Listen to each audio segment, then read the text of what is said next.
Hello guys, welcome back to the channel. It's Paul from Vintage Sports Card Finds. Just had a quick video to do on the 1968 game cards. I just bought a lot on eBay, and it included numerous cards, duplicates in fact, that included some of the key players. But this was in an attempt to finish my set, and I did that. So you got Frank Robinson there, Brooks Robinson, but it'll become evident as I go through the video why I bought this particular lot. So the lot was listed, I think, 50 cards for $220. Which was a little bit more than I wanted to pay for it. And I'm just showing you some of the highlights of the cards.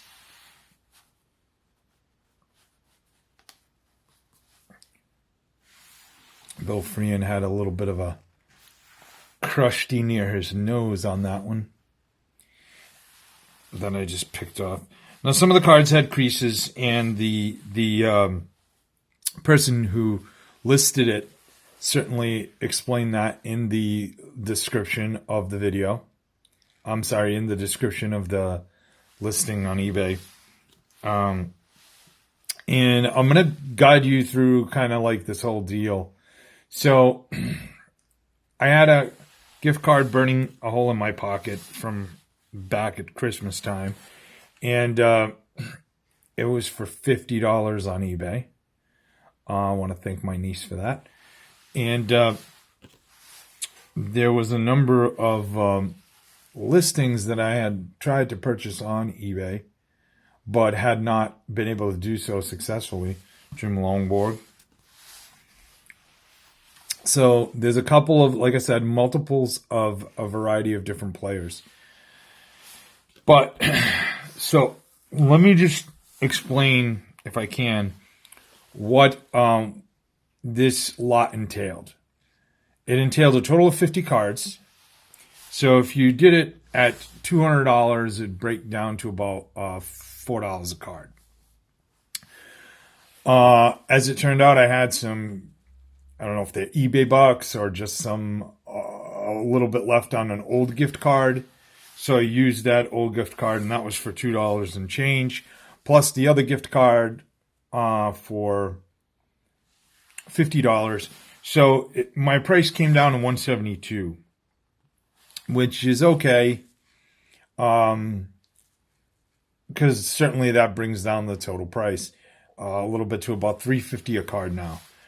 But the way I looked at it is what the lot entailed.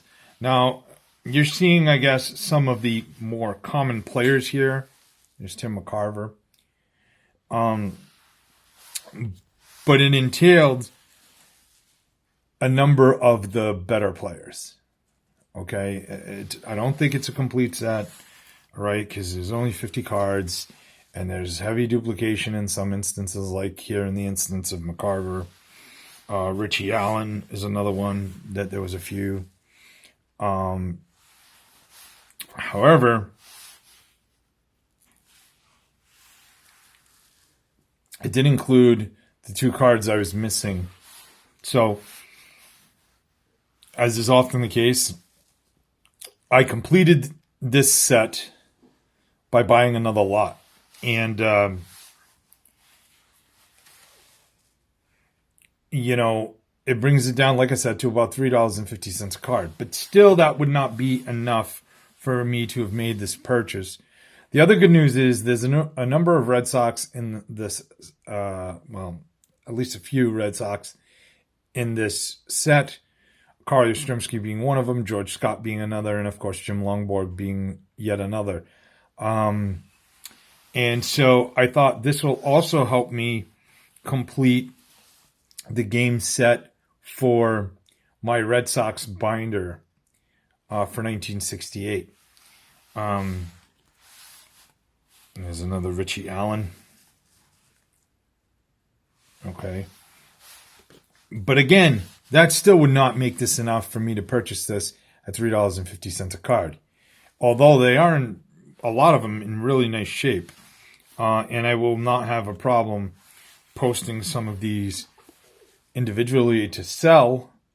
So if you're looking for game cards to complete your 68 set, you can check out the link in the description below for some of the players that you might be missing to finish off your set.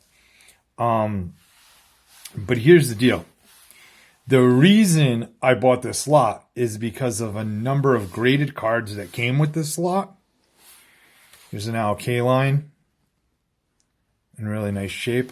First and foremost, I think there's going to be a number of upgrades to my base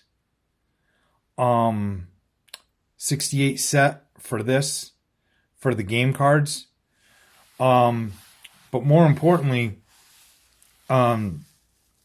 it got two guys that I needed, which was the Mantle and another player as well. I forget who the other player is, but I did know that his card was in here, and I might go back and show it to you in a minute. But there's another Rod Carew, sorry. Joe Torre. Now, some of these cards have damage. You know, they have little wrinkles or creases. Some don't. Some are just sharp as heck. And they're pretty much without issue. Like if you look at this one, you can see there's a wrinkle there in the bottom corner. But here's a good example. No, this Cepeda has a little bit of a wrinkle in the bottom corner as well. And then this one here is Fregosi, which is probably the worst card with paper loss in the bottom right corner. So, like I said, there were 50 cards, but the reason I purchased the lot is because six of the 50 cards were graded. And then 44 of them included some key players. So here's one. This is the second Willie Mays. So 2 Willie Mazes came in this lot. It's got some staining there on the back. Here's a Clemente, which I already had, but he's got a crease in the corner near the number 2. Sort of what looks like a bent back corner. And then the big one, the Mickey Mantle. And this one, I'm going to take a little bit of time on this to make sure it looks sharp. So this is going to go into my binder. So that's a solid one right there. I was really excited about that. But again, even with the Mickey Mantle, that helps at $3.50 a card. But in the end, what sealed the deal for me was the 6 graded cards. So number 1 is this one here. I'm getting some serious shadow there. Sorry about that. I didn't anticipate that. But that's a Pete Rose in a good 2. Not the best grade. If I look at this card a little up close, I don't see any major issues on the card's surface. That's probably won't be one of the best 2s I've ever seen. The back doesn't have any noticeable staining or anything like that. A little off center, obviously, but that Pete Rose got a 2. The Ron Santo got a VG3. So that's a nice one there.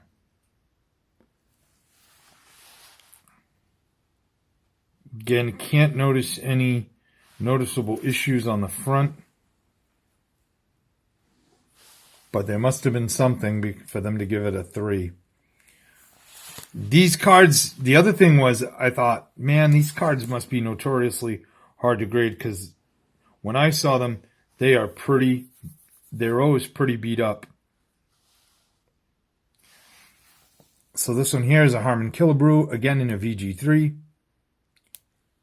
So, again, a very good, solid looking card on the front. Maybe there's some wrinkling back on the corners. I don't know. Can't really see it, but this is almost a miscut. You can see it's off on the back. And there's a little bit of that on the front. You can see definitely off center. Then there's the Captain Carl Yastrzemski in a VG3 as well.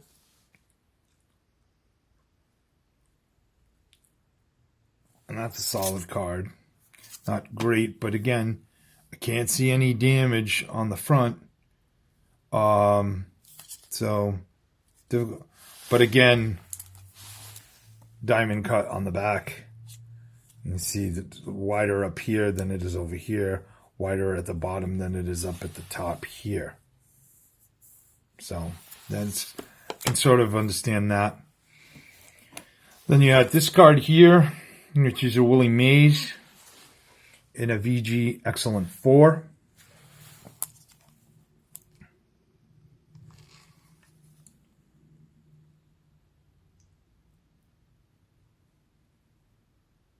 Very nice one there of Willie Mays. Again, off center on the back badly, but the front is what makes these cards. So that's a great one. And then the real big dog of why I bought this, Hammer and Hank. Put it here with a little bit without the shadow. Looks great. In Excellent 5. So this card here comps in a 5 around $50 to $60. So even if you take the low end at $50, makes a lot of sense to purchase this card. Already graded.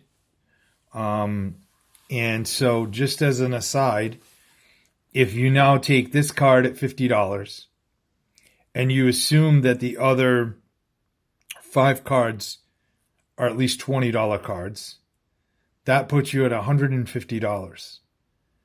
Which means with the other 44 cards, including the Mantle,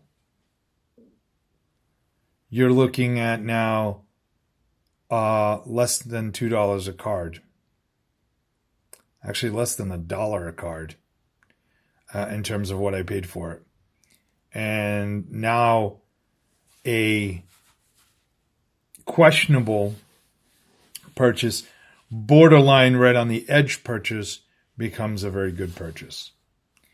And it leaves me a lot of room to recoup a lot of money.